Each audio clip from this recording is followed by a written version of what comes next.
Hi, Heidi. Good to see you. It's great to see you too. It's been a Yeah. while. I know it's been a few weeks. We had the old holiday hiatus. Yeah, So, you did.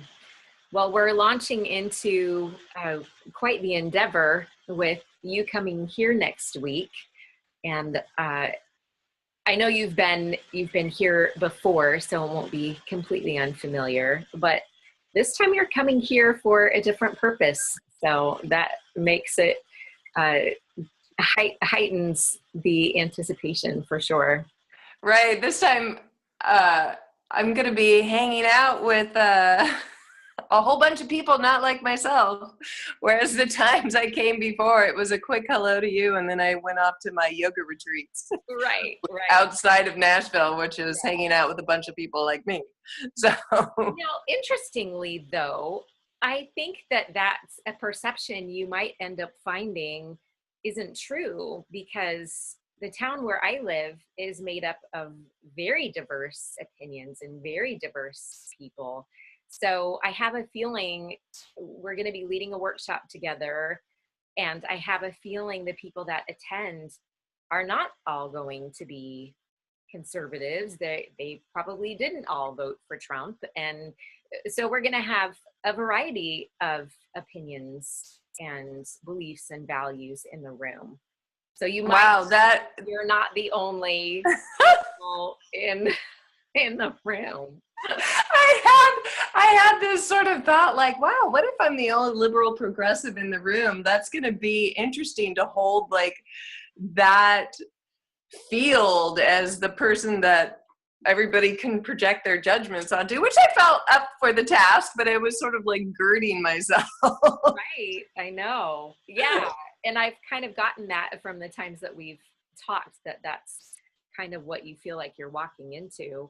Uh-huh. And yet, as I have talked more with my friends, even people close to me, about how they feel about different things, especially in this very political season, that there's quite a variety of opinions out there. So, Wow. I really hope that there is a good diversity of people that show up and decide to hang out with us for a couple of hours yeah, talking about this. right. I think there will be.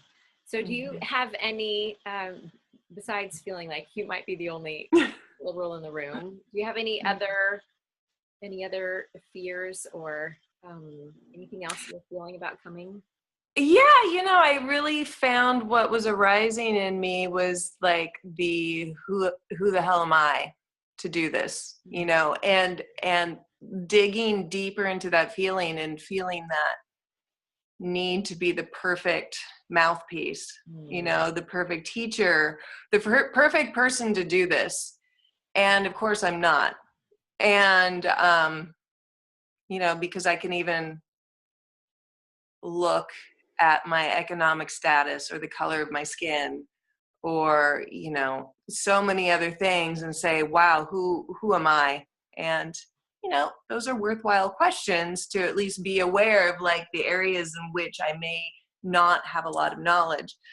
But the I realized that the shadow side of feeling the fear around not being the perfect mouthpiece is the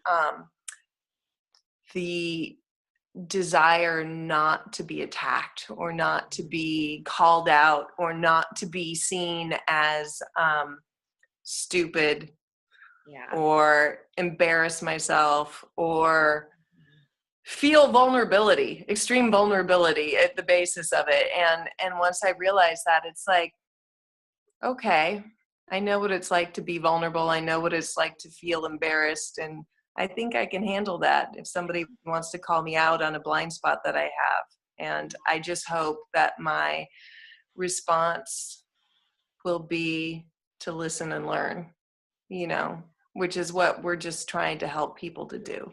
That's right. And the great Yeah. thing is we both are able to admit that we don't know everything, and we're learners just like everybody else in the room. We're learners. Right.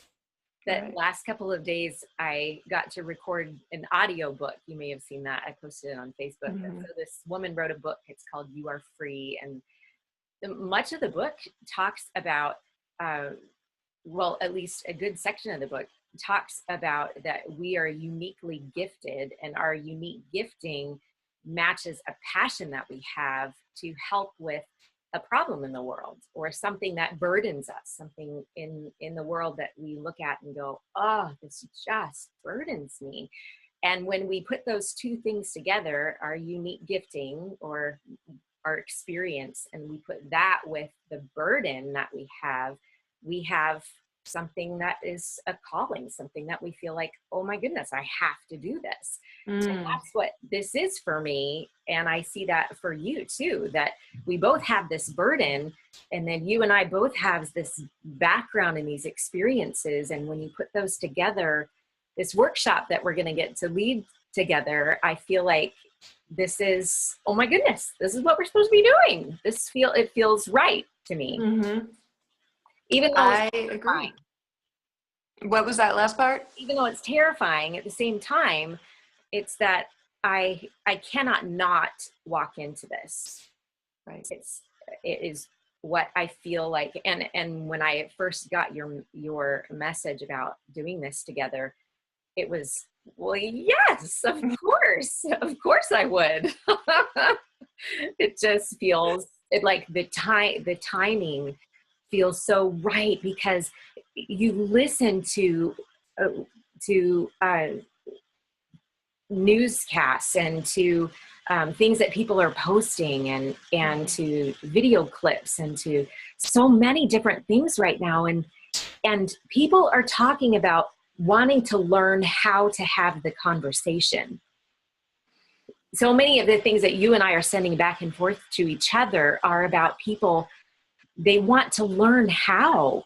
They say, I don't want to be perceived that way. I don't want to be stuck perceiving you that way. Can we learn to perceive each other differently? And can we just sit down and have a conversation? So I feel like what we're doing is meeting a need at a time when it's so obvious that people are wanting it, and that it's meeting a felt need in our communities and our society right now. Yes, I agree. It's interesting. I've been watching both that expanding and opening into that desire to, okay, how do we connect, which is what we're both leaning into. And concurrently, I mean, just before I got on this call with you, I checked my Facebook feed and saw one of those one-page memes where it's like, Bob and Sally voted for different people. Bob and Sally still know how to be friends, given, despite, because they're adults and they're still being friends despite their differences. And in the meme, they crossed off Bob and Sally are still friends because they're adults, and create a different story of Sally recognizes that Trump is a misogynist, like lists all these things, and that by voting for him, Bob agreed with those things. And Sally is tired of him not seeing what's important, and she's no longer going to be his friend. And the message was, there, I fixed it, Oh my God. And just like, wow, concurrently with a great opening, there is also a great contraction going on. Yeah. And, and I want to be deeply aware of that too. And along with that contraction is also a lot of pain, and a lot of, that is causing the contraction, and just like, I feel like so much of where my heart is like, how do we hold all of it? Yeah. How do we hold the opening, and how do we hold people in their contraction and their anger, and allow space for all of it? Right. And that, it feels like it goes against basic human nature of trying to figure out how to get the right answer. Yeah. And feel a sense of comfort from, this is the way it should be. And anything not in this little box that I've created needs to be rejected. Mm-hmm. And I I feel very, drawn to it. And we've talked about the messiness and the importance of helping people to hold the discomfort that allowing a diversity of experience creates. And it also feels just almost impossible. And so I am experiencing that expansiveness and hope and the simultaneous contraction within myself. And even in that, like, okay, how do I hold all of that and still move towards what feels heart opening? Mm-hmm. Yeah. I think what helps is that we've talked before about what does success mean in this, or what would success look like in this. Mm-hmm. And the great thing is that we don't have to fix anything. Right. We're not trying to help people necessarily to come to resolution. We're not trying to teach them how to argue and then have one person, you're the winner. It's right. So it's being aware of the battle, but not fighting to win it. Right. But it's learning to be aware of the battle. And we've talked too about what does it look like to be aware of what I'm feeling and my emotion that I'm feeling, and talk about that. Right. Instead of talking about you and how wrong you are and how much you right. accusations and whatnot. What would it look like to just say, I'm feeling this, something here, and it feels like sadness, or this is a burning right now that I feel behind my eyes. What is that? Right. Talk about what that feels like. And it's actually asking people to go back a few steps from the point at which they make a judgment about someone or take action even on the judgment, which is the step beyond the judgment. Is like, first there's the experience, and then there's like our association with that experience and our history of association with that experience, which then is created, an emotion. And then what sort of meaning do we give to that emotion? And then based on that meaning, then we make a judgment, and then we take action. So it's like, and that's based on something called the ladder of inference that's used in conflict resolution. And so how do we get people to move a few steps back down that ladder to just hang out in the emotion? Yeah. And realize the experience is just what it is without any meaning. Right. And how we go through that mechanism of ascribing meaning to it. Yes. Right. Yeah. I may have told you, a friend of mine describes it like, he's a counselor friend, and he has this pendulum and actually a swing. And he says on one side, we, when we're uncomfortable, we swing out to withdraw and retreat and clam up. And then on the other side, we swing out to fight and argue. But what does it look like to just sit in the middle in the mud puddle and fight together? And that's super uncomfortable. We're not used to that. We don't like it. But that's one of the things that I hope that we'll be able to accomplish in our workshop together. Yeah, and cultivate a sense of compassion for the fact that we all have that fear of pain and discomfort. We do. And we all have our history and biography of experience and emotions that have shaped who we are today. And, we've talked about how we feel it's important to relate to people's biography as opposed to just the structure of their belief system. Right. And how we're moving from the just rational argument from here to connection from here that says, what you shared in your story, I'm feeling that with you.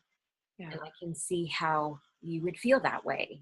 It's that empathy that happens. And I think it's that empathy that creates that connection.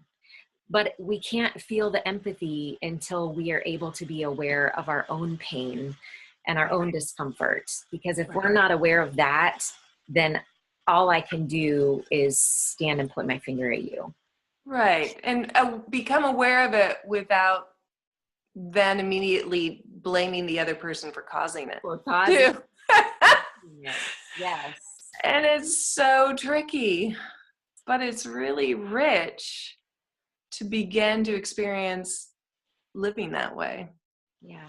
And you and I both have tried to, take on that way of thinking. And we've shared how we feel a lot of joy when we're able to hang out in that space.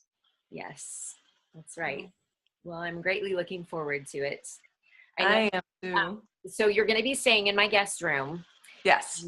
So I have a futon in the guest room, and I actually measured it to ensure that.